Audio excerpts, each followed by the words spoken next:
அஸ்ஸலாமு அலைக்கும் வரஹ்மத்துல்லாஹி வபரகாதுஹு. பிரியமான சகோதர சகோதரிகளே, நமது இதயங்கள் மகிழ்ச்சியால் நிரம்பும் ஒரு மங்களகரமான தருணத்தில் நாம் இருக்கிறோம். புனிதமான துல்ஹிஜ்ஜா மாதம் நம்மை நெருங்கியுள்ளது.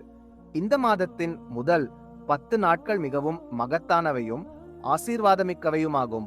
நமது நபி ஸல்லல்லாஹு அலைஹி வஸல்லம் கற்பித்தபடி இந்த நாட்களில் செய்யப்படும் நற்செயல்களை அல்லாஹ் சுப்ஹானஹு வதாலா மிகவும் விரும்புகிறான்.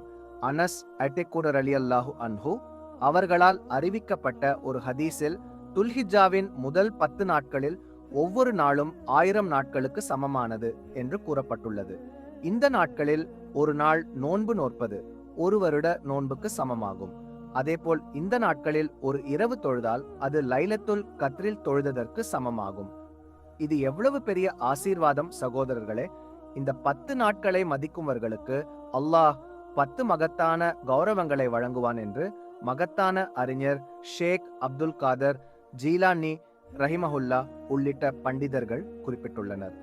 அவை என்னவென்று பார்ப்போம். 1. ஆயுளில் அதிகரிப்பு. இந்த நாட்களை மதிப்பவனின் வாழ்க்கையில் அல்லாஹ் பிரகத் நிறைந்த நீண்ட ஆயுளை வழங்குவான். 2. செல்வத்தில் செழிப்பு. அவனது சம்பாத்தியத்திலும் வாழ்க்கையிலும் பரகத் மற்றும் ஆசீர்வாதம் அதிகரிக்கும். 3. குடும்பத்திற்கு பாதுகாப்பு. அல்லாஹ் அவனது குடும்பத்திற்கு சிறப்பான பாதுகாப்பையும் கவசத்தையும் வழங்குவான். 4. பாவ மன்னிப்பு. அவனது பாவங்களை அல்லாஹ் மன்னித்து அவனை பரிசுத்தப்படுத்துவான். 5. நற்செயல்களுக்கு இரட்டிப்பு பலன். இந்த நாட்களில் செய்யப்படும் நற்செயல்களுக்கு இரட்டிப்பு பலன் கிடைக்கும். 6. மரண வேதனையில் இலகுவாக்கம். மரண நேரத்தில் அவனுக்கு வசதியும் இலகுவும் கிடைக்கும். 7. அல்லாஹ்வின் ஒளி. அவனது வாழ்க்கை அல்லாஹ்வின் நூர் ஒளி கொண்டு பிரகாசிக்கும். 8. கீழச்செயல்களுக்கு எடையிலே மீசானில் தராசு. நற்செயல்களுக்கு அதிக எடை கிடைக்கும். 9. வீழ்ச்சிகளில் இருந்து விடுதலை. அல்லாஹ் அவனை வீழ்ச்சிகளில் இருந்து காப்பாற்றுவான். 10. தீலன் பதவியில் உயர்வு. அவனது மரியாதையையும் பதவியையும் அல்லாஹ் உயர்த்துவான். பிரியமானவர்களே, இந்த 10 நாட்கள் ஒரு பொன்னான வாய்ப்பாகும். இந்த நாட்களில் நாம் என்ன செய்ய வேண்டும்? நோன்பு.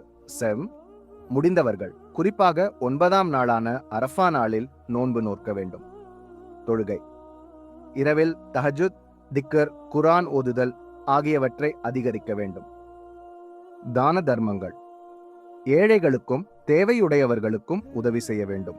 நற்செயல்கள். சிறியதும் பெரியதுமான எல்லா நற்செயல்களையும் செய்ய முயற்சிக்க வேண்டும். நமது இதயங்களை இந்த நாட்களில் அல்லாஹ்வை நோக்கி திறப்போம். ஒவ்வொரு கணமும் அவனது ஆசீர்வாதங்களை பெற முயற்சிக்க வேண்டும். இந்த நாட்கள் நமது வாழ்க்கையை மாற்றியமைக்கக்கூடியவை. அல்லாஹ் நமக்கு இந்த நாட்களை மதிக்கவும் அவனது பொருத்தத்தை பெறவும் தௌஃபீக் வழிகாட்டுதல் வழங்கட்டும். ஆமீன்.